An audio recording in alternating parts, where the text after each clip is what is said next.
よし、これとこれ。じゃあ枠組み立てていきます。よし。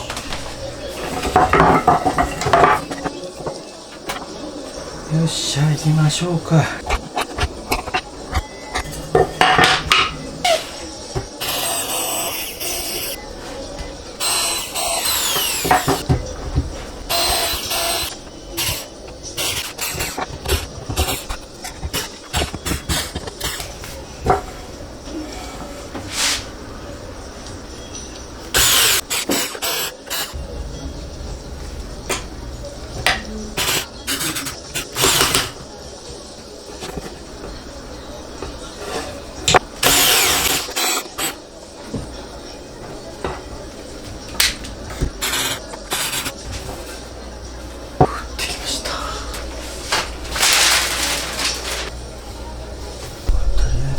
これ入りました。OK ということで、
注文完成しました。はい、窓ね完成しました。つけた感じがこういう感じで、ここ鉄板つけました。でこの窓がねちゃんと閉まるようにここに磁石つけて、ここも押さえた時にね窓金具がいかれないようにねても全然問題なく、開けるとねすごく開放感があるんで、フェイク窓っていうのは開けるとねすごく開放感があって、ミラーをね窓に見せる DIY で部屋の雰囲気をガラッと変える海外風インテリアですね。何もない寂しい壁にねこういう端っこの方閉鎖的な感じ、こういうところにねフェイク窓をつけると鏡に窓の光を映り込むことで部屋を明るく見せることができます。こっちが窓がついてるんで、それがね映り込んで空間に奥行きやね広さを感じることがねできます。1個だけじゃなくてねもう一つ作ってます。これはねテレビの部屋の分ですが、ベッドルームにもねつけてます。光を反射して空間全体をね明るく演出してくれるんでね、映り込みも計算して設置すればね、デザイン性の高い鏡を設置することで部屋に個性がプラスされる。こう外がねあっち側が窓なんですけど、こっちから見た時にね映り込んで広く感じるんですよ部屋が。時計を上につけてます。時計をねつけることでね割と窓を見る機会が増えるんでね、となくこう窓を見ることで癒される感がねあると思うんで、チャンネル登録まだの方よろしくお願いします。高評価ボタン、グッドボタンもよろしくお願いします。